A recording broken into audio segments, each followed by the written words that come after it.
Hey, can you lift a truck with your hands? No? Shocker. But let me introduce you to nature's original strongman, the ocean, which casually tossed 700-ton boulders around like they were pebbles during a mega tsunami that hit Africa thousands of years ago. This wasn't just a bad day at the beach. This mega tsunami was so powerful, it made the 2004 Indonesian and 2011 Japanese tsunamis look like kiddie pool splashes. Now, to give you an idea of how terrifying regular tsunamis already are, the Japan tsunami produced waves 133 feet tall. The Indian Ocean tsunami was slightly smaller, but it took over 200,000 lives across many countries. Now imagine something way worse. You see, for a long time, scientists thought waves that big were just science fiction. But then they found these enormous boulders, massive chunks of rock, flung far inland, and did the math. It turns out only waves around 800 feet tall could have pulled off that kind of rocky vandalism. And the culprit? A volcano that literally fell apart into the ocean and triggered one of the most powerful tsunamis Earth has ever seen. Usually, tsunamis are blamed on underwater earthquakes, tectonic plates getting into slap fights. But volcanoes? Oh, they've got tsunami potential too. In 1883, for example, a volcano in Indonesia named Krakatoa erupted for 6 months non-stop until it exploded, and the explosion was heard all the way in Australia. This triggered many tsunamis, some almost 100 feet tall. Still, that was more like a toe dip compared to the full cannonball from the mega tsunami. Back in ancient times, the volcano that crumbled during the mega tsunami was huge, and it didn't just fall apart. It lost a chunk that was 10 times the size of Mount Everest. 10 Mount Everests. It was like the Earth wanted to see what would happen if we threw a mountain into the ocean just for fun. It was so massive that when the entire side of the volcano belly flopped into the Atlantic, it created waves that could cover the Statue of Liberty 3 times. It also destroyed an island more than 30 miles away. The volcano behind this real-life Michael Bay scene was called Fogo, located on, you guessed it, Fogo Island. This island is basically just a whole single volcano that rose from the sea thanks to a magma hotspot, a place in the ocean where a lot of magma escapes and erupts like an underwater volcano. Over time, this magma cooled and stacked up like pancakes until, voila, after 7 major eruptions, the island popped out of the ocean like it was playing peekaboo. Surprise, it's a volcano. But Fogo's dramatic entrance was also a ticking time bomb. You see, the more a volcano grows, the heavier it gets, and if there's not enough magma inside it to support it, the whole thing can just collapse. Sometimes it doesn't take much. A minor earthquake, some erosion, or just a poor foundation made of soft sediment can trigger a collapse. It's like a really tall guy trying to balance over a bunch of marbles. Fogo had all the bad luck ingredients: too tall, too heavy, and built on squishy ground. And it gets worse.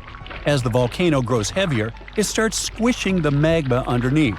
That lava can't rise, so it just simmers down there, slowly thickening like soup left on a burner for too long. Gases build up, pressure increases, and eventually, kaboom! It's the volcanic version of eating too many burritos and then trying to hold in a sneeze.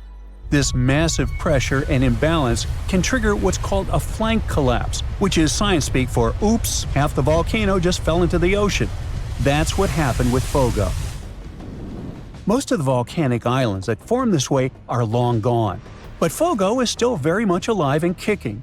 In fact, it last erupted in 2014, and considering that it goes off every 20 years, maybe don't travel to Fogo Island in around 2034. For the longest time, scientists believe only big, bulky volcanic islands could collapse like this. But new research says that even smaller, skinnier guys, like the Danny DeVitos of the island world, aren't safe either. The thing is that small volcanic islands only seem stable because of their small mass. It's like Danny DeVito and Arnold Schwarzenegger both slipping on the ice. Arnie's fall might cause more chaos, but Danny can still go flying. And those little collapses? Yes, they matter. Take Santa Maria, a tiny island that's about 170 times smaller than Hawaii. It has collapsed multiple times, not because it wanted to, but because it's basically standing on soggy breadcrumbs. Its foundation is loose marine sediment, and to make things worse, it's sitting right next to the East Azores Fault, where 3 tectonic plates meet up for daily slap fights. This fault is responsible for many earthquakes and even some tsunamis that happened in Lisbon in the past, so you can imagine what it's like living right above it. Every time the volcano in Santa Maria erupts and grows, it also sinks. But when a chunk collapses, it bounces back up like a buoy. This seamount to island again roller coaster means that Santa Maria has popped in and out of the ocean like a submarine playing peekaboo, and with every peak comes a potential tsunami. Another volcano with similar trust issues is Pythia, located in Guatemala. Between 2011 and 2013, scientists spotted strange movements in the soil, tiny shifts that suggested something underneath was getting restless. Sure enough, in 2014, Pythia erupted. Luckily, it didn't collapse, but that risk still looms, especially if magma gets trapped in it like it did with Fogo. The consequences could be explosive, literally. In fact, about 1,000 years ago, Pythia experienced a collapse that sent debris avalanches more than 15 miles away. Since then, it's rebuilt itself like a fiery phoenix, but it could still crumble again. That's why volcanologists obsess over the tiniest wobbles. It's not paranoia if the mountain really might fall. Now you might be thinking here, okay, but that was the past. Surely that kind of ridiculous mega tsunami collapse can't happen again, right? Well, welcome to the 21st century. Islands like Hawaii, La Palma in Spain, and various parts of the Caribbean are sitting on the same kind of geological whoopee cushions. All it takes is the right combo: loose foundation, steep slopes, maybe some trapped magma, and boom, flank collapse. In fact, it's already happened recently. In 2018, Anak Krakatau, the volcanic baby of the infamous Krakatoa, lost a big chunk of itself during an eruption. It caused a tsunami, but it was more awkward than devastating, like a volcano losing its pants on stage. Embarrassing, but survivable. But that's just amateur hour compared to history's real showstoppers. Ritter Island's 1888 collapse was so intense that the island literally got shorter. It went from being more than 2,000 feet tall to a mere 460 feet. But the record holder is the legendary Latua Bay megasplash from 1958, where a 7.8 magnitude earthquake triggered a massive landslide that sent a wave taller than the Empire State Building roaring through Alaska at highway speeds. Strangely enough, only 5 people lost their lives here, but on the other hand, the destruction path it left behind can still be seen today, all the way from space. Melting glaciers and ice caps can make volcanoes collapse too. When they melt, there's a sudden decrease in pressure on Earth's crust that can destabilize entire volcanoes. It's called isostatic rebound.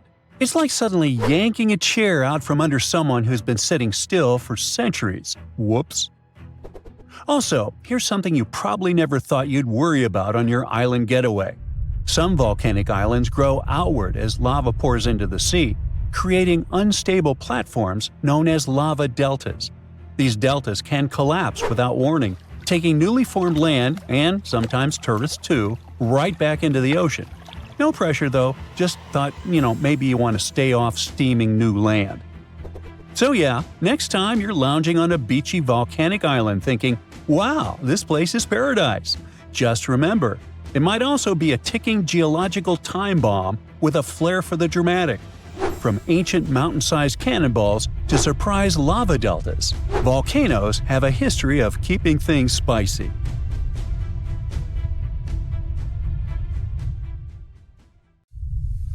So, since 2000, the world has been hit with more than 1,700 earthquakes with magnitude greater than 5. Many happened around the Ring of Fire, located around the Pacific Ocean.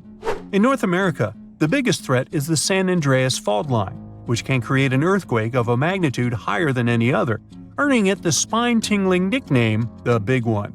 The potential destruction of California is a terrifying prospect that could have unimaginable consequences. But the Big One is just the beginning of what's to come. Bad news! Scientists have predicted an Earth-shattering event that will occur in 2030. Like it or not, there's a 70% chance that we'll experience the big one, and it will be an earthquake with a magnitude of 6.7. The San Andreas fault line will cause the big one, but what is scary is that we can't predict it. On the other hand, a massive earthquake occurs every 100 years. This means there's always time to prepare for a natural disaster. If we traveled back in time, we'd see a few significant earthquakes like the ones that wiped out San Francisco and Fort Tajon. Buildings made a long time ago are not quake-proof. They will collapse. Even if they survive, you should not enter them. But buildings are not the most dangerous part. You should watch out for electrical lines and gas pipes.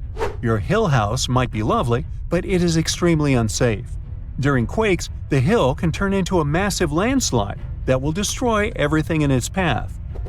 Say goodbye to road trips because all the roads will be ruined. You should have some spare water and food since you won't be able to go to the supermarket. This disaster won't be cheap. It will cost the U.S. around $200 billion to recover from the quake. At least the earthquake will not trigger tsunamis. But there's something it can cause more damage than the big one. The notorious Cascadia subduction zones start in California and ends up all the way in Vancouver, Canada. The San Andreas fault line is nothing compared to this zone.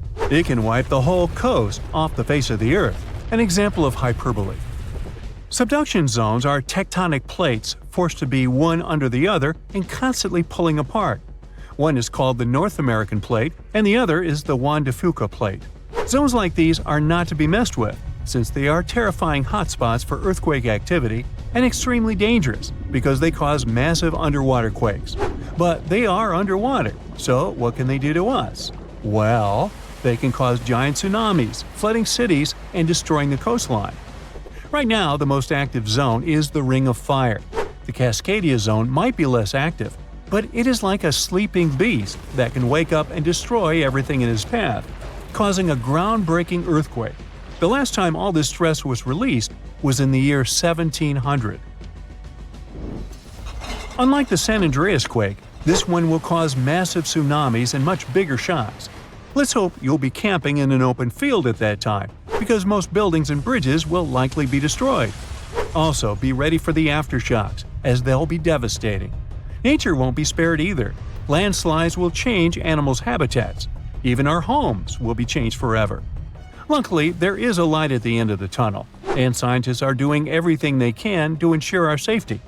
New rules are implemented. Every new building must be able to withstand massive shocks. They're developing modern warning systems, and every new infrastructure must follow strict quake-proof guidelines. The Juan de Fuca and the North American plates are locked together, but they won't stay like that forever. When they unlock, get ready for a massive shake. The closer you are to the epicenter, the more damage you'll experience. But even if you are lucky to be far away, you may still feel the ground shaking for some time. Now, if we compare the Cascadia subduction zone and the San Andreas fault, we'll see how much more dangerous the Cascadia zone is. In 1994, there was an enormous 6.7 magnitude earthquake in the Northridge area, close to the San Andreas fault. Sadly, many people didn't make it, and some were injured. Back then, buildings were not strong and earthquake-proof, and many of them were damaged. The Cascadia subduction zone can potentially cause a magnitude 9 earthquake. A magnitude 6 quake has the power of around 44 million pounds of dynamite, but a magnitude 9 has the power of 44 trillion pounds of dynamite. The strongest ever recorded quake was in Chile. Its magnitude measured 9.5, and it destroyed most everything. So let's say you've survived the quake, but the struggle is far from over. Soon after, a massive tsunami will strike, with waves that might reach up to 100 feet in some areas. That's so unlike the San Andreas earthquake, which can't produce any significant waves. So say goodbye to your beautiful garden, since salt water will destroy trees and plants, changing the environment for a period of time. The only positive thing will be you won't need Halloween decorations, because all those dried-out trees will resemble a ghost forest. The combination of waves, quakes, and the sheer size of the area will make this natural disaster much more dangerous than any caused by the San Andreas Fault or the so-called Big One. A quake similar to this happened around 300 years ago. Many more have been recorded in the past 3,500 years, proving that they continually occur every 400 to 600 years. So, technically, we have around 100 to 300 years before the next big one hits. We still have no idea how exactly the Cascadia subduction zone works, because we discovered it in 1970. This zone is super scary because it can cause big earthquakes. It was found by accident when researchers studied the Ring of Fire. They wanted to know if this area had caused any trouble in the past years, and the proof was under their noses. In Washington, there is a horror forest where nothing has been growing for years. When researchers tested the soil, they found a tremendous amount of salt. They put two and two together and concluded that a massive tsunami had been the reason. Experts still didn't know when the forest was destroyed. But Japan kept records of a gigantic earthquake that had a similar effect. It was the one that happened in the year 1700. There is a 1 in 3 chance that the next one will occur in 2050. You must know how to survive the Canadian earthquakes and make it out unscathed, so listen carefully. Those who live in this area have almost no experience with earthquakes like this one. Surviving the quake is relatively easy, but the tsunami coming afterwards is the real danger. After the shake, find the highest ground and go there. Only bring the essentials, like food and water. Yeah, leave your baseball card collection at home. After the first hit, don't try to go down. Seismologists say that most likely there will be a few more waves, and they have proven this. On the 22nd of May, 1960, seismologist Jerry Eston and his 4 friends went to Hawaii to see an expected tsunami that was to happen around midnight. They set up their gear on Wailuku Bridge with an escape route planned. This bridge had been destroyed in the previous tsunami, but the new one was much taller and better. After midnight, the water was 4 feet above the average level. The second wave hit a half hour after midnight, and the water rose another 9 feet by 1 a.m. The water started going down and dropped by 7 feet, but the horror was far from over. Next, they saw a wave that was around 20 feet tall. This shows us that tsunamis are unpredictable, and we should listen to experts to stay safe.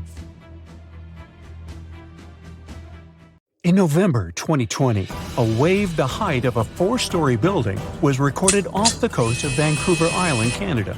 The team at Marine Labs, the company that operates the buoy that got caught in it, couldn't believe the data they saw. Everything was normal, then, unexpectedly, a vast force came, pulled the buoy down, and then sent it up to a peak before taking it even deeper. The probability for such a huge wave to form is once in 1,300 years, so they had to be sure it wasn't a technical mistake. Marine Labs sent the data to a rogue wave scientist at the University of Vancouver. They analyzed and validated the findings and shared them in February 2022. The wave officially became the most extreme rogue wave ever officially recorded, as it was 3 times the height of waves around it. Luckily, this giant didn't leave any damage, as it happened too far offshore. For centuries, rogue waves were believed to be real only in the stories of sailors. Christopher Columbus himself mentioned a rogue wave, but back then, it wasn't officially a thing. In August 1498, he was on his 3rd expedition to the Americas. As they were passing through a strait near Trinidad, a huge wave lifted the boats. They managed to survive and continue the journey, and the area is still known as the Mouths of the Dragon, named this way by Columbus. Back in 1826, a French scientist and naval officer was crossing the Indian Ocean on his ship, the Astrolabe. They got caught in a terrible storm and witnessed several waves over 80 feet tall. One of them was the height of a 10-story building. The crew lost one of its members, but the 4 of them, including the captain, made it to land and spread the story of the gigantic waves. But back then, scientists were sure waves couldn't be taller than 30 feet. So everyone took this story as a tale. Witnesses shared many other stories of giant waves coming out of nowhere, but scientists officially recognized the first rogue wave only in 1995. It went down in history as the Doppler wave, or the New Year's wave. This sea monster of the North Sea hit the Norwegian gas platform Draupner on New Year's Day. It reached a height of 84 feet. The waves surrounding it were twice as small. The rig was built to withstand waves up to 64 feet tall and had the most advanced sensors for its time. It became a sensation in the scientific world because it wasn't like any other type of wave they'd studied before. So they gave rogue waves an official definition. It's a wave more than twice as tall as others around it. These bad boys, also known as freak waves, monster waves, and episodic waves, can pop up lightning fast in a stormy sea or show up out of nowhere in calm waters. They have steep sides and a deep trough below, and look like a wall of water rising out of the sea. They're so intense that they can even swallow up rescue helicopters just trying to do their job. Rogue waves aren't the same as tsunamis. Tsunamis happen when there's a big shift in water, like an earthquake, volcanic eruption, or landslide. They mess with the entire water column. At sea, you might not even notice a tsunami cruising beneath you, but near the shore, as it hits shallow waters, those waves can shoot up to crazy heights. Rogue waves are formed at the surface level, although sometimes they can form deep below, and these are called rogue internal waves. Scientists and sailors singled out some statistics. Rogue waves more often form when wave trains run into fast ocean currents. The coast of South Africa is one good place for that. There are concerns that these water beasts may happen more often in the future because there's more energy in the atmosphere and ocean. It means larger and more frequent rogue waves and more ships lost at sea. Rogue waves aren't limited to oceans and can even occur in lakes. Lake Superior witnesses something that got the name Three Sisters. It's a series of three large waves, one after another. The second wave covers the ship decks before the first one is gone. The third wave jumps in and adds extra water. These three sisters overload the ship. There's a theory that this phenomenon took down the steamship Edmund Fitzgerald in 1975. Rogue waves are also dangerous because they form rogue holes in the water. When the wave builds up, it draws in all the water around it. So, near the base, these holes can be very deep. If the bow or stern of a ship ends up in one, the ship can instantly sink. Some oceanographers believe that rogue waves are to blame for the disappearance of ships in the notorious Bermuda Triangle in the Atlantic Ocean. Storms from several directions converge in this mysterious area, so rogue waves are more likely to gain force here. And because they can reach a height of 100 feet, they can theoretically bring down an airplane, not just ships. There are two main theories trying to make sense of how rogue waves happen. First up, we've got the linear addition theory. Imagine waves cruising through the ocean at their own speeds.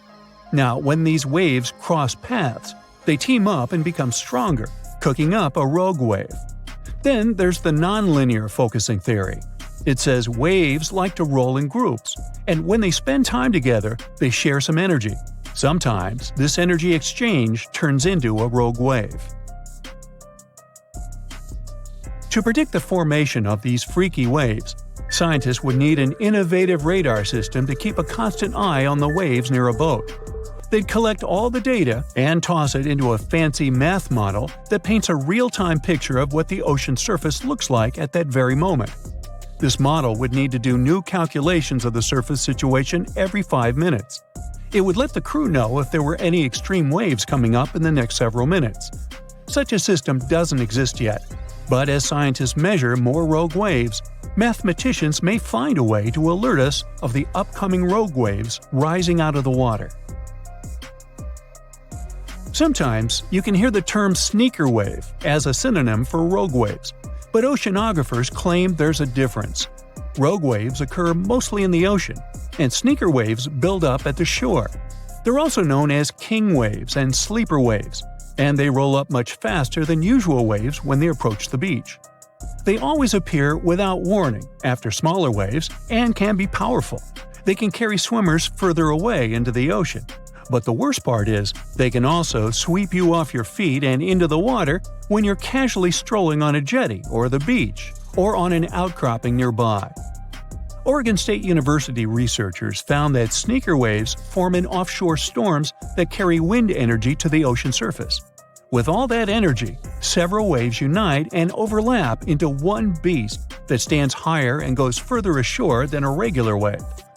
Another thing that makes them more dangerous is that, just like rogue waves, they're hard to predict. Fishers, surfers, and others who spend a lot of time by the water normally know when and what to escape when it comes to big waves. With sneaker waves, that logic doesn't work. There is no set time of the year when they're more active either, but putting together some data shows you're more likely to experience one of those somewhere between April and October, and the peak would be in October and November. Sneaker waves carry huge amounts of water, sand, and gravel. Those can fill up your shoes in a matter of seconds and sweep you off your feet if you're unlucky enough to be ashore at that moment. These sea monsters also have the power to move huge logs, which carries another hazard. You have friends over for dinner. You set your drink on the counter and go help your friend set out some desserts. When you get back, you notice the liquid in your cup. It's sloshing around and the ice cubes look like ships on a rough sea. Now you feel it too. On the ceiling, the chandelier is swinging like mad. Then you hear someone scream, "Earthquake!" The house and everything in it is rocking back and forth. You try to run for cover, but the shaking keeps you stuck in place, fighting to keep your balance. The cabinets look possessed, and glasses and dishes fly out and smash on the floor. The bookshelves topple over, and everything hanging on the walls sways and falls off. You duck under the dining room table, trying not to get hurt on all those broken dishes. Yeah, you've been through earthquakes before, but none like this. Checking your phone? Typical, no signal. You can't believe what's about to happen. The screams get louder, and suddenly, the whole house collapses. The biggest earthquake ever recorded happened in Chile in 1960. Disaster came in the afternoon, just when everyone was out enjoying themselves. To cause serious, life-changing damage, you need to have a magnitude of around 7 or so on the Richter scale. This one was 9.5. This part of Chile is smack dab on the so-called Ring of Fire, the most active volcanic and seismic area in the world along the Pacific Rim. The initial shaking lasted around 10 minutes, and after 2 days, many aftershocks were still strong enough to set off a volcano in the south of the country. But that's not where it ended. The earthquake unleashed a series of tidal waves all over the Pacific Ocean, with some reaching over 80 feet high. The waves in earthquake were so strong that they even affected Hawaii, Japan, and the Philippines. It caused around $500 million $1960 worth of damage. Many were left homeless. Much of their infrastructure was smashed too. Buildings as far as the eye could see were toppled, and debris piled everywhere. Scientists estimate that this earthquake was so powerful, it shifted the Earth's axis, making our days 1.26 microseconds shorter. That might not seem like a lot, but think about it. Just one natural disaster was strong enough to make time move. Many of the coastal cities were flattened and floods were widespread. The economy spiraled downward. According to studies, if this earthquake happened today, it caused more than $20 billion in damages. So what would happen if an earthquake twice that size hit without warning? For starters, you'd likely feel the effects even further away. Tidal waves wouldn't just hit the coasts of Japan and the Philippines. They would move even further to China, Korea, Vietnam, and even Australia. And those waves would be significantly higher than 80 feet, perhaps double that. That's like 8 giraffes piled on top of each other, surfing your way. If you lived by the coast, you'd notice the waves. If you saw the water recede way back so you could practically see where all the fish call home, you'd know it was time to run. Chances are that a tsunami's heading your way. Say it really happens. You're caught under the wreckage, not knowing what's going on.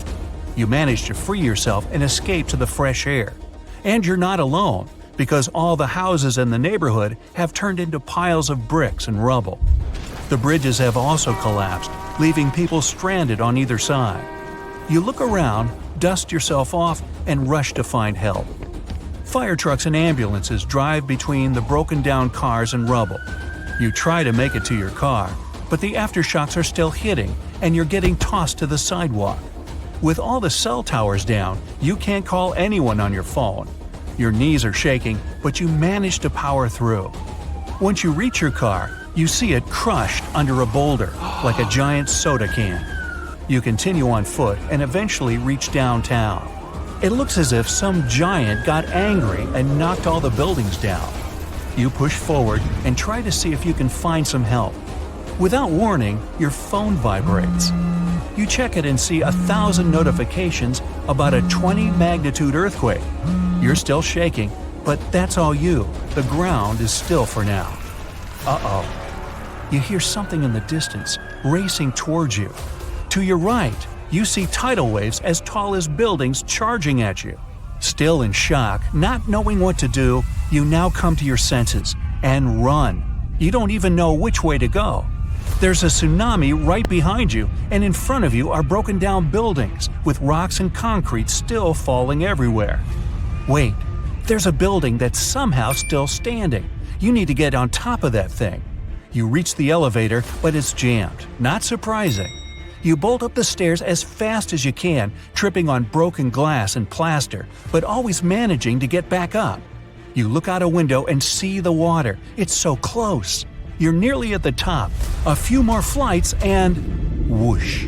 The water forces its way into the building and drags you down at least 2 floors. You can barely see anything. Still, you know you must swim up. But the water keeps forcing you downwards. After about 30 seconds, you manage to swim your way out and continue climbing to the top. You scramble to the top floor and collapse on the roof. You're safe for now. The tidal wave is still going strong, plowing its way through the ravaged city center. Your phone is now waterlogged and useless. You have a perfect 360-degree view of your town covered in water and debris. The ground starts to shake again. Maybe you'll just sit around until this is all over, waiting for the rescue helicopter. But then, a loud explosion that almost breaks your eardrums shakes the ground even more. Off in the distance, smoke is rising, and soon it covers the entire sky. Darkness hides the morning sun. That's when you can see lava shooting up into the air and landing nearby. The lava forms into a river, flowing its way into town block by block. With this much seismic movement and the high intensity of the earthquake, the world's tectonic plates have shifted so that magma is pushing its way to the surface. From the earth, steam begins to vent. Then the heat hits you. You see the magma cover the ground like a blanket, eating up every car in its way. What's worse is that the magma is melting the foundations of the buildings that managed to withstand the earthquake and the tsunami. The buildings in the distance are now sinking and collapsing into the raging lava pool that's replaced your town. One by one, every building descends. That means, uh-oh, the building where you're standing is also swaying. It's about to fail. That's when you see the light. You look up and see a helicopter above in the distance. You wave your arms, run around, jump, anything to get noticed. And it works. The chopper makes a few circles and finally drops you a rope ladder. As you're lifted in the chopper, you take a good look at the world below you as it wriggles around like noodles in a strainer. You land a few miles out and are immediately treated by a doctor in an emergency triage center. You were one of the lucky ones. A year later, the tsunami water has receded. The lava that flowed inland has cooled, but all that magma permanently changed the ground below it, and the whole town is gone. The disaster has thrown the entire country into a financial nightmare that'll last decades. It takes months to survey the town, making sure there's no dangerous electrical wires or busted gas pipes anywhere. They're rebuilding your town farther inland from where the old one was. In other towns, they rebuild directly over the ruins. In others, they just decide to move everyone to a nearby city. Let me take you to a place that seems to be out of this world. Life inside this cave has been isolated from the outside world for about 5.5 million years. And it does show. See for yourself. Due to such a long isolation, the conditions inside the Mobile Cave are like nowhere else on our planet. A unique ecosystem is flourishing there, even though there is a severe lack of sunlight inside the cave, and the air is toxic. The cave, located a few miles west of the Black Sea in Romania, was first discovered in 1986. Nowadays, you can only visit it if you have special permission. Plus, the central caverns are guarded naturally by narrow limestone tunnels and vertical shafts. So, if you're no stranger to claustrophobia, you'd probably better not enter this place. In the depth of the cave, the air has twice less oxygen than the air outside. Instead, it contains a lot of carbon dioxide and hydrogen sulfide, so not the freshest air you can breathe. It's also pitch black inside the cavern. But despite, or should I say thanks to, this cocktail of extremely harsh conditions, the site is a true goldmine for biologists. Shockingly, life seems to be booming here. In a 1996 study, scientists identified 48 species, and 33 of them were unique to the cave. Most of the creatures inhabiting the cave are tiny, with long limbs and antennae that help them navigate in the dark. They have no vision and lack pigment, and it makes sense. Why would you need to be able to see if you live in total darkness? And why would you need to be pretty and colorful with no one to see you? Now, I'm going to take you to another cave. It's no less amazing, but looks very different. This is the Giant Crystal Cave, aka the Cave of the Crystals, in Mexico. These ginormous crystals were found in 2000 by a mining company after the water was pumped out of the cave. Two miners then saw the crystals after entering the drying cave on foot. These awe-inspiring crystals are actually massive gypsum pillars hidden 984 feet underground. They're anchored to the walls and the floor of the scorching hot cave. Scientists estimate that the crystals could have been already growing for 500,000 years. That's why many of them are so long and wide that you can walk across them. Unfortunately, visiting this wonder of nature is impossible at the moment. But maybe it's for the better, since the Giant Crystal Cave is a dangerous place that can easily turn into a trap. For tens of thousands of years, it was filled with groundwater, which was originally pushed upward into the opening by a magma chamber located in the depths of our planet. The magma under the cave kept the water hot, but eventually the temperature of the water dipped below 136 degrees Fahrenheit. As a result, the water started to fill with calcium and sulfate, whose particles began to recombine into gypsum. And then, white-tinted crystals took over the cave. And since they stayed underwater, they were able to keep growing. You don't have to fly to space to take a closer look at a black hole. Scientists have found something very similar to black holes in the southern Atlantic Ocean. A black hole has such an enormous gravitational pull that once something gets pulled inside, it doesn't have any chance to escape. Even light can't get out of a black hole. But ocean black holes seem to be almost as powerful as their space relatives. But instead of catching the light, they do the same with water. Ocean eddies are massive whirlpools that spin against the main current. They usually swirl billions of tons of water, and most of them are larger than a city. These whirlpools are so powerful that nothing trapped by them can escape. But the scariest thing is that you might not even notice heading into one of them. These things are so huge that you won't spot their boundaries until it's too late.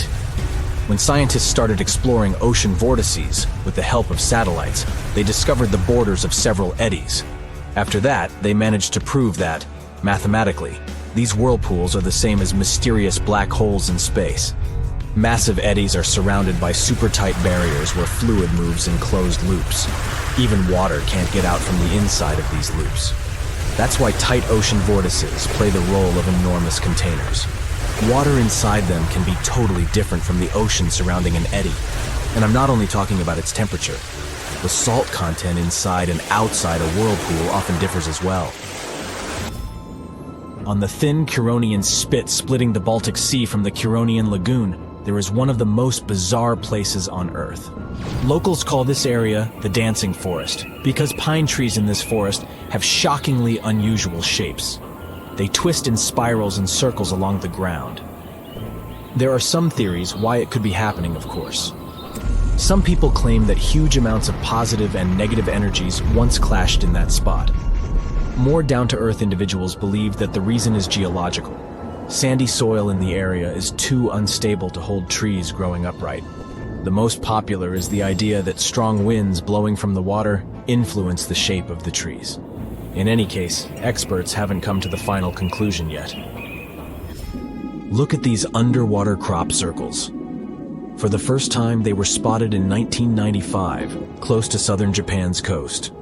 Local divers called these 7-feet-wide structures mystery circles. The enigma had been plaguing many minds for almost 16 years until the culprit was finally caught. Imagine the researchers' surprise when it turned out to be a male pufferfish. The fish needs a bit more than a week to build one circle, and the aesthetics are obviously crucial. A male is swimming inside the circle, digging valleys in the sand with its fins. But that's not all. The fish also use shells and corals to decorate particular parts of their circles. This whole build-a-circle thing has a practical purpose as well. The way a male fish swims pushes the sand toward the center of the circle and creates a mound which later serves as a nest. The next mystery on our list is in the Caribbean. Just off the coast of Belize, there's a giant sinkhole. That's the Great Blue Hole. It's about 1,000 feet across and more than 400 feet deep. Once, a long time ago, this hole was a cave. But then rising waters filled it, making it collapse in on itself. The deeper you'll descend into the Great Hole's crystalline waters, the darker it will become. You'll see tons of stalactite-filled caves there, but entering them is extremely dangerous, unless you want to get hopelessly lost. Once you reach a depth of 50 feet, you'll notice that the water is shimmering. That's the invisible line dividing the sinkhole's salty top from the freshwater abyss. You might want to turn back right now. Who knows what you might come across in the murky depths. There was an old Amazonian legend that told about the river that was so hot that it boiled. And it was believed to be just a legend until Peruvian geoscientist Andres Russo questioned if the river could be real. All experts denied such a possibility. After all, hot rivers do exist, but only in the areas where there are volcanoes. As for the part of the country mentioned in the legend, there are no volcanoes in that region. But Andres Russo was too dedicated to give up. And in 2011, he finally located the river from the legends. The water in it was indeed steaming hot. Its temperature was 186 degrees Fahrenheit, not boiling, but pretty close to this point. But what shocked the researcher the most was the size of the river. One could think that the almost boiling water was the result of the activity of an underwater hot spring. But thermal pools are always small, while the river is 20 feet deep and flows for almost 4 miles. This is the only river of its kind on our planet. Ever wonder why, despite all our advancements in technology and science, there's a vast expanse of our own planet that we barely know about? Believe it or not, over 80% of our oceans remain uncharted territory. It's as if we've got this massive aquatic playground in our backyard, and we've barely scratched the surface. Also, did you know that only about 7% of our oceans have a special tag called Marine Protected Areas, or MPAs? How come this colossal body of water that envelops most of our planet is also among the most vulnerable and misunderstood spaces in the universe? Pressure has a lot to do with it. Our deep ocean is a beast of a place with no visibility, freezing temperatures, and pressure that's so intense that in certain areas it would make you feel like you're having the weight of 50 jumbo jets on your body. No wonder we're having an easier time sending people into space than to the bottom of the ocean. The deeper you go into the waters, the more pressure piles up. But let's not forget we have tech on our side, right? Scientists now use these cool satellite technologies that track the color of the ocean to check how much phytoplankton is there, for example. Why is this important, you might ask? Because these little plant-like critters are actually pretty major players in our big blue oceans. In the grand scheme of things in the aquatic world, phytoplankton is like the bedrock of the ocean food chain. It gives life to almost everything, from the tiny zooplankton, which are animal-like microorganisms, to those colossal, magnificent whales.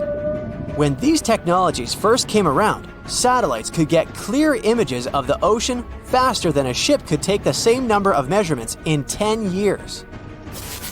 But it's not all about looking at the ocean from space. Sometimes you gotta dive in there and see it for yourself. Thankfully, we've come a long way in ocean exploration tech too.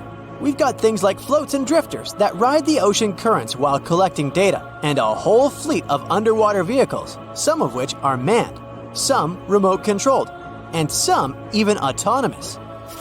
Remember James Cameron, the guy who made the movie Titanic? He's super into exploring the ocean, and in 2012, he set a record by going down to the Mariana Trench in a vertical torpedo sub. He thinks there's nothing like being in the ocean and experiencing it firsthand. Other companies use a mix of technologies for their ocean explorations. It led them to discover amazing stuff like a deep-sea coral reef near Morocco, the only one still growing in the Mediterranean Sea. They've also discovered new species and documented ones previously thought to live only in the Atlantic. These efforts have convinced local authorities to declare some places as marine parks. As with most scientific areas, the road isn't without its bumps. These expeditions can cost quite a lot, and the lack of detailed maps and data only adds to the challenge. We can't always rely on bathymetric information, meaning the study of the ocean floor, because it's often not available. And that's the tricky part. We need to explore more to know more, but getting the funds for these kinds of projects can be tough when there are so many unknown variables. One particular company's explorations have helped protect nearly 4 million square miles of ocean so far. The data they collect during their expeditions is invaluable. It's used to identify new species, locate vulnerable habitats, and even show where threatened species are being overlooked. Their work helps dismiss excuses from local authorities who claim they lack the necessary information to establish more MPAs. The same company supports a goal known as 30 by 30, aiming to protect 30% of our oceans by 2030. It's a big target, and there's a long road ahead, but ongoing ocean exploration can provide the proof needed to keep more of our oceans safe. We also need to set aside areas for protection and research, even when we don't have all the facts just yet. On that note, some cool scientists have recently stumbled upon a gigantic and mysterious world beneath the Pacific Northwest coast's ocean floor. The best part is, this massive realm of life is pretty much cut off from the rest of the world above, making it like a secret underground club that only the best microbiologists have access to. Picture an active city, except the city is microscopic cracks in the basalt rocks of our oceanic crust, and its residents are microbes. These tiny creatures aren't like you and me. They don't rely on sunlight or the organic products of land and water ecosystems for sustenance. Instead, they thrive on chemical reactions with rocks and seawater. Scientists call this type of life chemosynthetic, which sounds complicated, but it basically means life sustained by chemical reactions. While this sort of life has been found deep in mines and around seafloor hydrothermal vents, the scale at which these creatures are found under the oceanic crust is unprecedented. It might even be the most extensive ecosystem on Earth. A geomicrobiologist from Denmark was part of the team that made this discovery. He claimed that over 50% of our planet's surface is oceanic crust, which is an average of 4 miles thick. Imagine the size of this chemosynthetic party happening down there.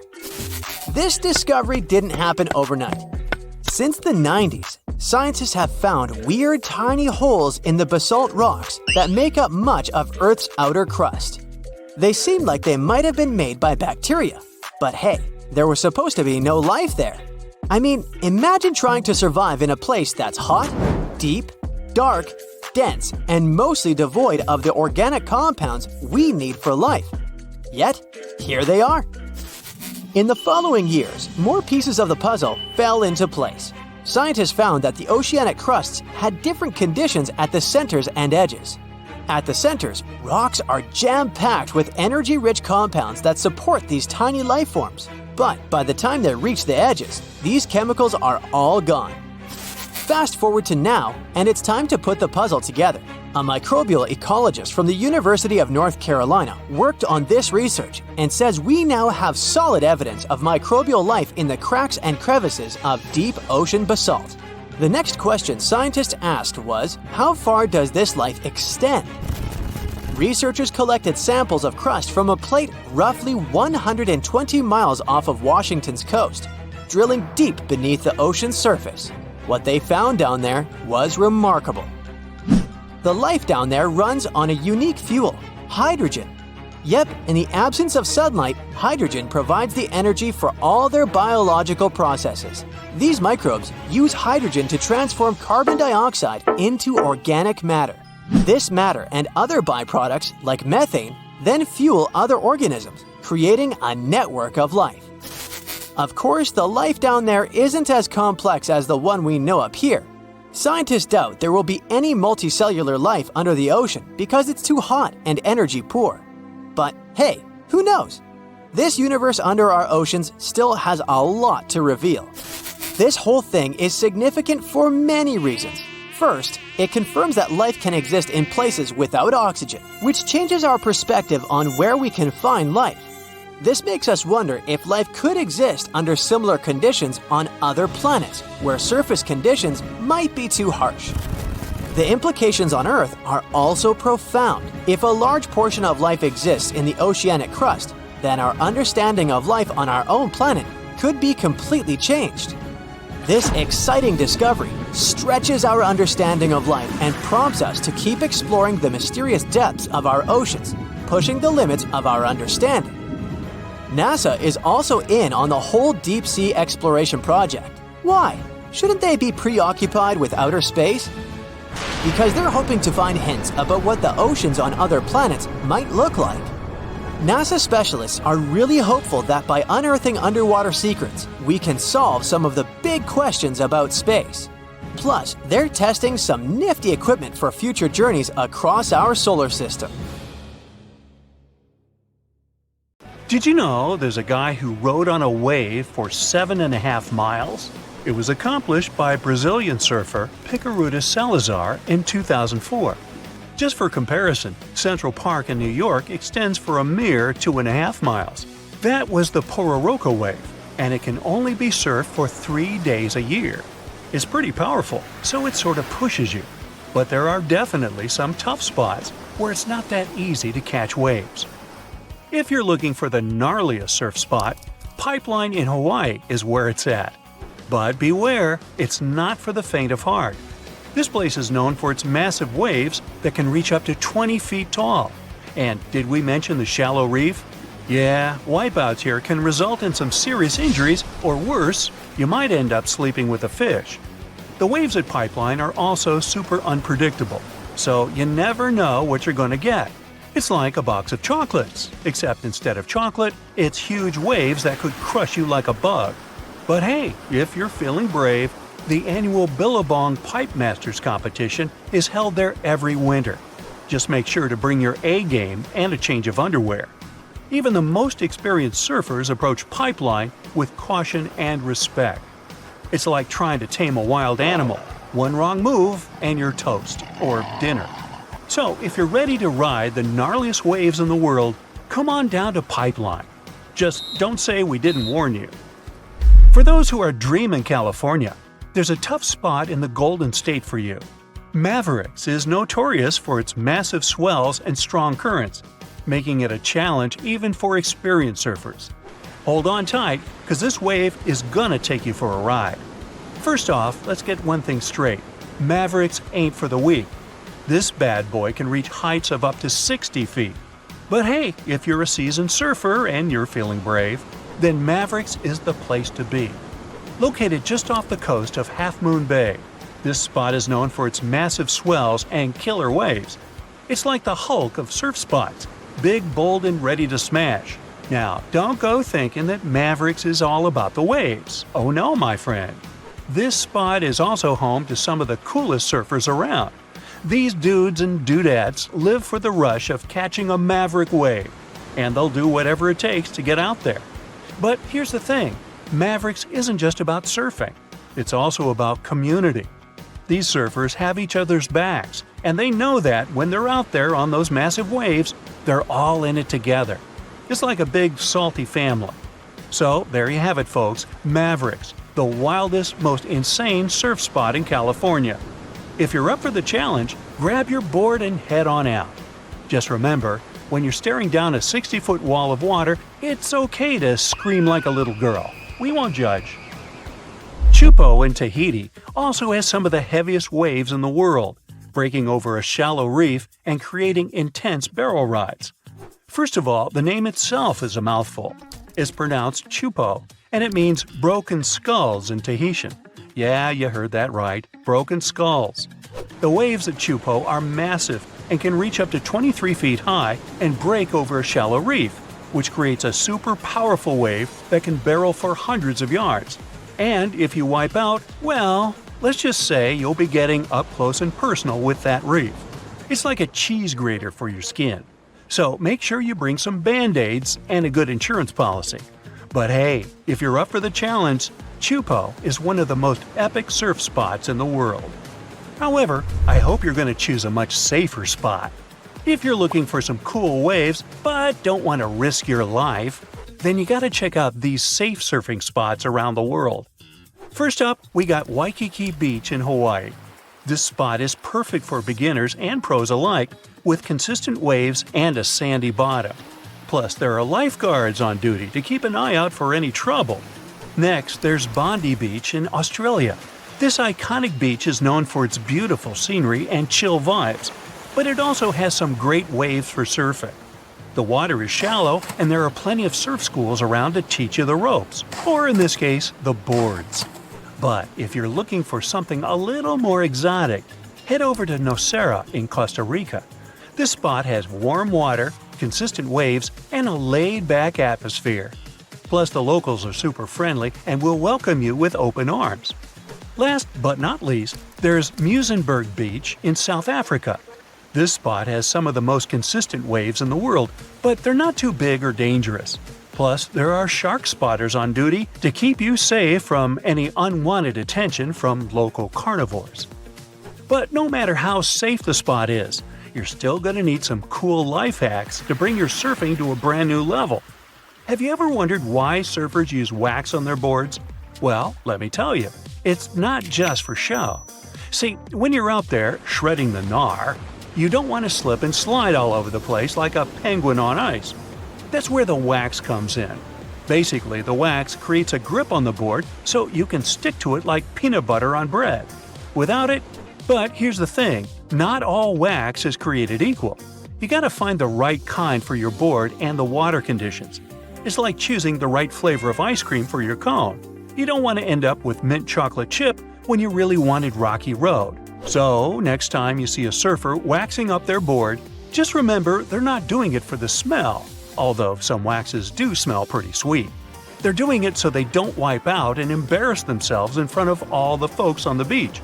And that's worth its weight in gold. And by the way, did you know that rubbing a little bit of wax on the bottom of your feet can give you a better grip on your board? Yeah, it's like magic. No more slipping and sliding around like a seal on a wet rock. Another common hack is to wear earplugs. You see, there's even a condition called surfer's ear. Surfers are constantly exposed to cold wind and water, and some of them even surf in cold temperatures. If your ears are constantly exposed to cold, your ear canal may shrivel up. As a consequence, water, wax, you, and even air all get trapped in your ear, which may lead to certain infections. So, to prevent water and cold air from getting trapped in their ears, pro surfers like to use earplugs. But even if you're just a newbie, you gotta use their tip. Oh, and here's another classic. If you're surfing in cold water and don't have a wetsuit hood, just rub some petroleum jelly on your ears to keep them warm. Hey, why do you think some surfers have clear nail polish on their emergency kits? It's not for their nails, but for their boards. So, if you're dealing with a stubborn ding in your board, grab some clear nail polish and fill in the crack. It'll keep water from seeping in and causing more damage. However, pros will say that nail polish is a terrible idea, and there are a lot of repair kits out there. Yeah, this one's up to you. So, there you have it, my fellow wave riders. Now go out there and shred those gnarly waves like the pro you are. Oh wow, there's a hole in the bottom of the ocean. It seems that the ocean has a leak. But it's not like a leak you would expect, where water is flowing out. It's more like a spring since water is flowing in, not out. This unique leak is something we know as Pythia's Oasis. A grad student was the one who accidentally discovered it. He noticed bubbles that were rising to the surface. Normally, bubbles in the ocean tell us there might be some hydrothermal vents, which are hotspots for some pretty cool things. These vents are actually like hot springs on the seafloor, but instead of bubbling with warm water, they release a fluid that has been superheated in the crust of our planet. When seawater seeps into these cracks and travels deep into the crust, it comes into contact with the extremely hot mantle. This heats seawater to very high temperatures, and as it moves back up towards the surface, it carries dissolved gases and minerals. When the hot fluid shoots out of the vents, it mixes with the surrounding seawater and quickly cools down. Just a short distance away from the vent, the temperature can drop to a comfortable 68 degrees Fahrenheit or so, which is, as it seems, exactly what some creatures like. And there are some real weirdos living down there in the darkness, like ghostly fish, giant red-tipped tube worms, and a unique type of shrimp with eyes on their back. And some of them, like tube worms and bacteria, rely on the chemicals and minerals released by the vents to survive in harsh conditions. But in this case, the bubbling water didn't come from a hydrothermal vent. It was there because of a spring, and that's a bit more concerning. You see, the water in this reservoir needs to stay where it is. If too much of it seeps out, there could be some serious consequences, especially for the surrounding area. You can see this unusual leak along the Cascadia subduction zone, which is a massive fault line off the Pacific Northwest coast. It's a place where two pretty big plates that make up Earth's crust come together and slide along each other. The water from Pythia's Oasis kinda acts as a lubricant between these plates. You can think of the fault zone as an air hockey table. When the fluid pressure is high, it's like you've turned the air on. That means the friction between the plates is reduced, which allows the plates to move. But if the fluid pressure is lower, the two plates can lock together, which then leads to the buildup of stress. Not that they'll feel bad. In the context of tectonic plates, stress is some pressure or force that can cause deformation. And if this stress starts to build up, at some point, it's gotta go somewhere. When it's too much, it can trigger earthquakes and most likely, not small ones. For example, a release of stress in the Cascadia subduction zone could lead to a magnitude 9 earthquake. For comparison, the biggest earthquake we've ever recorded happened in Chile in 1960, and it had a magnitude of 9.5. The damage was enormous. So we hope the water will stay in its reservoir and keep maintaining the delicate balance between the tectonic plates. We've explored only 5% of the ocean. Who knows how many cool things are there at the bottom, waiting to be found? For example, check out these mysterious holes scientists have stumbled upon in the depths of the Atlantic Ocean, near the Azores. They're neatly aligned and are about 4 inches apart, or in some cases, even several feet. They resemble punctures left by a sewing machine. Some think these holes could have a biological origin. For instance, some fish may have made them while walking along the seafloor. Others believe we could be looking at something that's human-made, maybe left by a spiked tire. Of course, such holes are perfect for making up stories about creatures from other planets who allegedly made them. Or maybe even legendary monsters, like that one from Loch Ness. It's definitely hard to explain such symmetry of the holes, but one deep-sea biologist offered a pretty good explanation. He said there could be an animal burrowing beneath the sediment, and from time to time, it could make little chimneys just to get access to clean water circulation in its small burrow. I mean, there are sediment piles around the opening of each hole, and they do support the idea that something pushed the soil from below. But there's still no proof these holes are actually connected beneath the surface. And there are also a lot of things hidden at the bottom of the oceans and seas that ancient civilizations left us. For instance, archaeologists made a really cool discovery off the southern coast of Croatia, a road hidden under layers of sea mud that's 7,000 years old. They found the ancient road at the sunken Neolithic site of Solin. The site of Solin was a human-made island in ancient times, and an archaeologist discovered it 2 years ago. He was studying satellite images of the area around Korčula, one of the beautiful Croatian islands. When he realized there could be something interesting at the bottom of the sea, he dove into the water with his colleague. and under the surface of the Adriatic Sea, which is part of the Mediterranean Sea, at a depth of 13 to 16 feet, they found stone walls that were most likely part of some ancient settlement. The landmass where people built the settlement was separated from the main island by a narrow stretch of land. Luckily, this area is protected from big waves by the surrounding islands, so the site remained relatively well preserved. It's now hidden beneath the surface of the sea and covered in mud. But it's so exciting to imagine how people walked on that road nearly 7,000 years ago, visiting nearby settlements. If you want to see the weirdest creatures, you can always head to the bottom of the sea. Actually, scientists have determined there could be more than 30 potentially new species at the bottom of the Pacific Ocean. They've collected them using their remote-controlled vehicle. That's a big step because until recently, they could only study such creatures through photographs. I'm talking about segmented worms, different types of coral, some invertebrates similar to centipedes, and many others. But there are also many old freaky creatures that we already know about that look like they came from sci-fi movies. Red octopus, blobfish. Okay, this one kinda looks normal until you raise it to the surface. The goblin shark, Sloane's viperfish, zombie worms. Ugh. Yeah, I hear ya. Let's move on. The seafloor hides things from space too. There are traces of rare forms of plutonium and iron at the bottom of the Pacific Ocean. And what's awesome is that all this has come from space.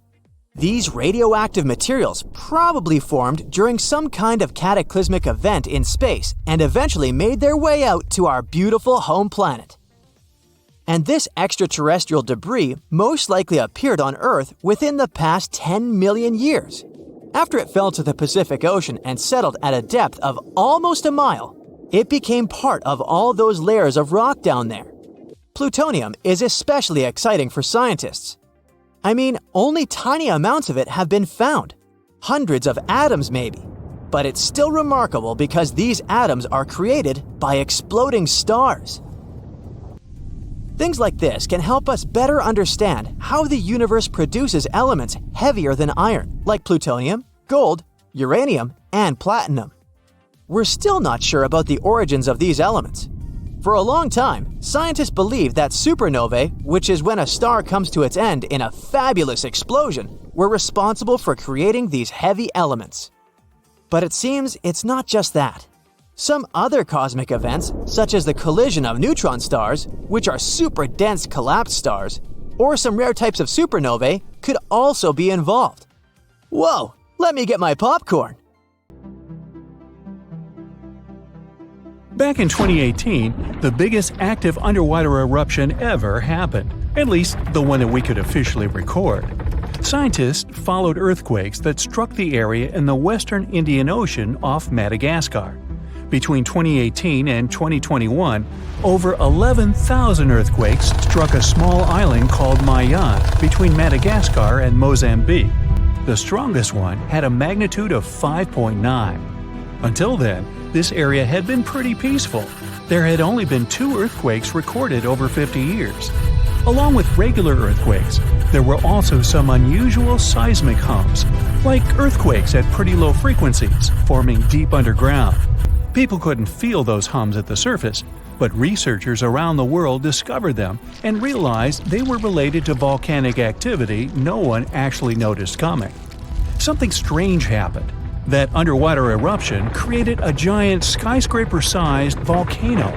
This new underwater volcano turned out to be around 1.5 times the height of One World Trade Center in New York, and almost 10 times bigger than the Statue of Liberty.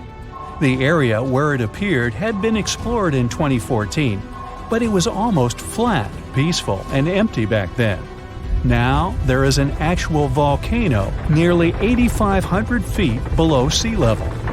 The volcano gets its magma from a super profound reservoir located nearly 34 miles underground.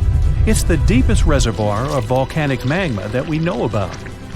The Earth has layers, and the middle one is kinda chunky. It's very much like peanut caramel filling many chocolates have. Research shows there are probably hunks of oceanic crust deep inside the Earth's liquid mantle. They're stuck there, creating large lumps in something that was supposed to be a smooth layer. Our planet has a rigid outer layer. It includes a hot upper mantle and cracked crust. The hot mantle moves and churns all the time, making the crust at the surface move too. This way, the oceanic crust dives into the depths and makes huge magma plumes go up toward the planet's surface. Scientists even found an ancient piece of the Pacific Ocean hundreds of miles underneath China. Those are the old remains of the Pacific seabed from long ago, and they were pulled downward below Earth's surface into the mantle transition zone. This rocky slab that used to be at the bottom of the ocean is made of the crust and some solid parts of the upper mantle. Most of the volcanic activity on our planet happens where we don't even see it, under the surface of the ocean. About 70% of all volcanic activity happens in the oceans, and mostly in the area of the South Pacific, with over 1,100 volcanoes squeezed into that area. Coastal cliffs, mountain changes, soils, and sediments that line valleys. These are only a small portion of the rocks on our planet. Oceans hide so much more deep down below the Earth's surface. In between the Earth's surface and its core is the mantle. It's a warm, thick layer of rock that moves and flows constantly. Some hundreds of miles below, there's a place where diamonds grow. As they form, they go through high temperatures and pressure, after which they eventually freeze. That way, when they arrive at the surface, scientists can explore their structure, find out how they formed, and understand better what's going on in the depths of our planet. Thanks to diamonds, they realized the mantle was very wet, and it possibly contained much more water than all the oceans on Earth. Our planet is eating up its own oceans. As its tectonic plates move, dive, and go beneath one another, they drag huge amounts of water into the Earth's interior. The water beneath the surface of our planet can help with developing magma and lubricate faults, which actually makes earthquakes more likely to happen. Water is actually stored in the minerals. It gets incorporated into the planet's crust when new oceanic plates form. They go through the process of bending and cracking as they grind under other plates, and huge amounts of water then go deep into the crust and mantle. Scientists research an area that's 18 miles under the surface. They realize these zones pull 3 billion teragrams, which is more than 2 billion pounds. Any ocean is like a whole new world. There are incredible sceneries below the surface, magnificent waterfalls, lakes, and rivers. There are thick layers of salt beneath the seafloor, and rivers and lakes form because seawater goes through those layers and dissolves them, creating something that resembles pools. The dissolved salt makes the surrounding water denser. That water then settles there, which eventually forms underwater lakes or rivers. But there are also mountain chains, trenches, canyons. There's a canyon in the Bering Sea with more than 8,500 feet of vertical relief. This makes the Grand Canyon look way smaller than it is, since the underwater canyon is nearly 2,500 feet deeper. Deep parts of the ocean are really cold. The temperature of the water can be about 40 degrees, but at the bottom, water can get boiling hot. There are hydrothermal vents in the seafloor. Those are the hot springs located at the edges of tectonic plates. The water they release can reach a temperature of up to 750 degrees Fahrenheit, but the pressure at such depths is very intense. So intense, no human being can handle it. Still, it's the pressure that keeps the water from boiling. Ocean depth is on average 2.3 miles. Light waves can still enter at 3,280 feet, even though it's in a very small amount. So all the mysteries hidden below that point remain in total darkness. The actual illuminated part of the ocean goes until 600 feet. Even though the sun gives us light, most of our planet is dark all the time. It's all because of the oceans, covering over 70% of our planet. The loudest sound that came from an ocean, and of the loudest sounds ever recorded, came from an ice quake. It was so loud, researchers picked it up by sensors more than 3,000 miles away. There was a seismic activity that made frozen ground break down. The Antarctic ice sheet is bigger than the continental part of the United States and Mexico together. A big iceberg from Antarctica holds over 20 billion gallons of water, which could make a 5-year water supply for 1 million people. Humans can generally drink sea ice, although we can't drink sea water. As time goes by and the ice ages, the brine trapped between ice crystals drains out. That way, ice becomes fresh enough to consume it.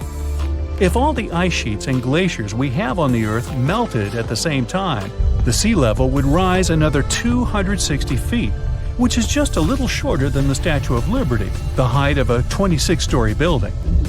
Clams live long enough to tell us more about oceans past. Ancient mollusks can live for more than 500 years.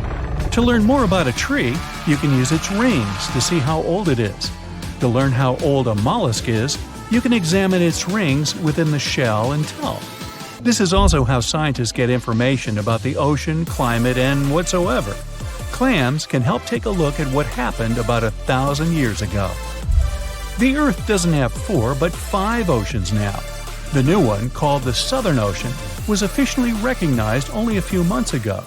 It borders the Atlantic, Pacific, and Indian Oceans, so scientists couldn't agree if it's really a new ocean or just part of the colder regions of these 3. We don't only divide oceans on maps, each has different conditions for unique marine species. For example, the Southern Ocean has leopard seals, orcas, minke whales, emperor penguins, and other animals that live in cold icy seas. It's also home to krill, small creatures that look like shrimp and are food for many bigger animals that live there. Life on our planet started about 3.5 billion years ago. I wasn't around then. It's still a mystery how and when exactly, but some theories say life could have first emerged in the depths of the ocean. A few years ago, scientists found microscopic tubes and filaments within rocks formed about 4 billion years ago. These rocks are fragments of ancient oceanic crust.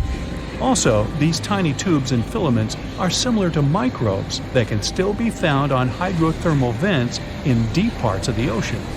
The idea is these living cells found conditions to stay alive in tiny rocky pores inside the chimneys of those vents, and started the amazing adventure of the evolution of life on our planet. A tsunami hitting major cities on or near the Mediterranean Sea and in the northeastern part of the Atlantic Ocean is not a matter of if, but when. It is scary and surreal to think that places like Cannes or Barcelona could suddenly get slammed by a huge wave, but the fact is, European coastlines are in active tectonic areas. Only about 10% of all tsunamis worldwide happen in the Mediterranean, and there have been at least 290 tsunamis in this area since 1600, before Common Era. Despite the relatively low number, this phenomenon has caused numerous devastating disasters throughout Europe's history. Back in 1755, an estimated 8.5 magnitude earthquake, with an epicenter southwest of Cape St. Vincent, triggered a tsunami that destroyed most of Lisbon, the capital of Portugal. About 40 minutes after the earthquake, this massive wave just slammed into the harbor in downtown, racing up the Tagus River. The phenomenon was so fast that several people on horseback had to gallop to higher ground to avoid getting carried away. And this was just the beginning of a nightmare, with 2 more terrifying waves hitting Lisbon right after. A disaster like this is similar to what we see in the Pacific Ocean several times a century, but in the Atlantic, it's very rare. This type of major tsunami is expected to happen every 3 to 5 centuries, but now it could happen tomorrow. Marseille in France, Chipion in Spain, and other cities are on the list of important locations that could be flooded soon, with a roughly 100% chance of being hit by a tsunami in the next 30 years. Statistics show that the wave will probably be more than 3 feet high. I know, it doesn't sound like much, especially since when we think about tsunamis, we imagine terrifyingly tall waves, like the one that hit Lituya Bay in Alaska. In that case, the wave was over 1,700 feet tall. But we must remember that even waves only 19 inches high can be dangerous to swimmers, because it's not the height of the tsunami that matters, but also the flow and movement of the water. Not to mention the flooding, which can damage beaches, harbors, and streets.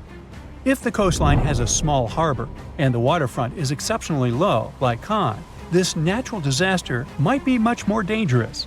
Tsunamis around 6 feet high can lift cars off the ground, while smaller waves can create walls of water traveling at 40 miles per hour. Plus, there are these smaller events that might not wreck everything, but still can cost a ton of money. For example, large sandbars that move around on the ocean floor, like sand dunes shifting in deserts. They can mess up pipelines or deep-sea cables for internet and communications, and that ends up costing businesses and governments millions of dollars. That's why organizations like UNESCO are worried about the possibility of a dangerous tsunami hitting Europe soon.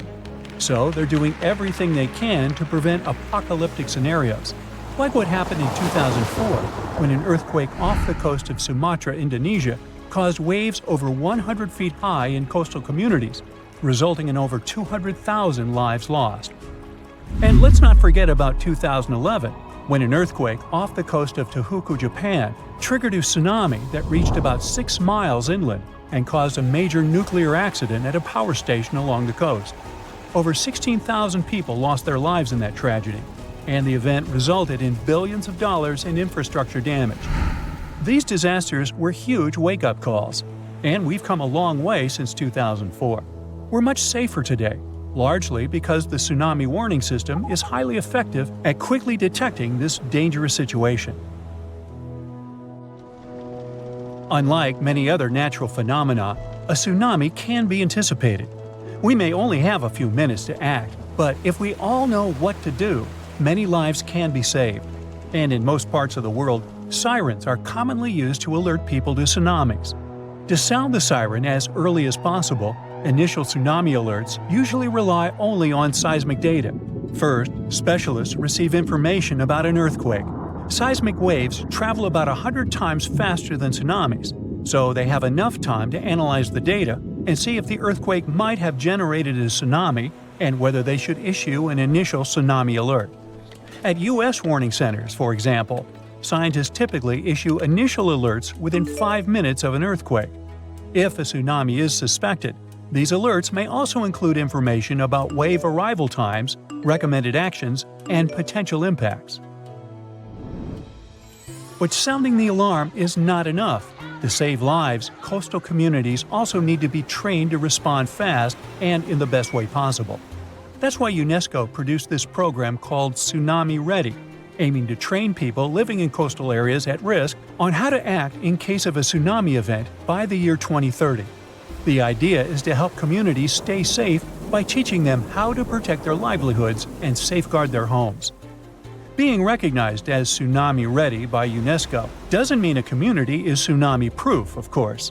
It's more like a recognition that they have adopted all possible measures to mitigate tsunami risks. So authorities are helping communities to prepare themselves by installing evacuation signs, establishing security procedures, and creating plans to warn tourists. Like Spain, which distributed tsunami warning signs along the entire coastline, as well as signs showing evacuation routes to higher ground. And Spain better be prepared. I mean, only 7 tsunamis have hit the country since the year 365, so it's difficult to predict the effects of such an event. But they could be devastating, considering that Spanish coastal areas are so economically important. There's also a danger zone in the Averroes Fault beneath the Barents Sea. If an earthquake happens at this point, people will have only 21 minutes to escape a tsunami. UNESCO has also established 12 tsunami warning centers, which cover Europe as well. This initiative involves 5 centers located in the Mediterranean and Northeast Atlantic regions. These centers can save thousands of lives because they monitor ocean disturbances 24/7. Then, after analyzing the threat, they send out messages based on the event's potential to cause a tsunami. The intensity scale ranges from no effect to completely devastating. And by that, they understand that nearly all brick buildings could be demolished by waves, and even the most reinforced concrete structures could suffer heavy damage. Now, so far, we have mostly talked about tsunamis caused by earthquakes along converging tectonic plate boundaries. In fact, earthquakes have accounted for over 80% of tsunamis since 1900. But tsunamis can also result from landslides, volcanic eruptions, and even meteorite impacts. Experts are also worried that with the current changes in climate, we might see more of meteotsunamis popping up in the Mediterranean. These ones are triggered by freaky weather conditions and can mess with any coastline that's got a shallow seafloor. They might not be as huge or famous as the earthquakes ones, but they can still cause significant property damage and put people in danger. For instance, in 2006, a meteor tsunami struck the harbor of Cascadia on the Spanish island of Menorca. Yachts were tossed into each other and later stranded on the harbor floor as the water receded, resulting in tens of millions of euros in damage. Unfortunately, meteor tsunamis in the Mediterranean tend to be stronger during summer, so if you're planning to spend your vacation in Europe, stay alert for any signs of dangerous waves. If you suddenly encounter a tsunami moving in your direction, remember this is the time to react. Move to higher ground as far inland as possible. Pay special attention to any emergency alerts and information, and follow the guidance of local authorities. Most importantly, do not wait around taking photos. Leave the area as soon as you notice any signs of this danger event, or if you hear an official tsunami warning. Hey, stay safe.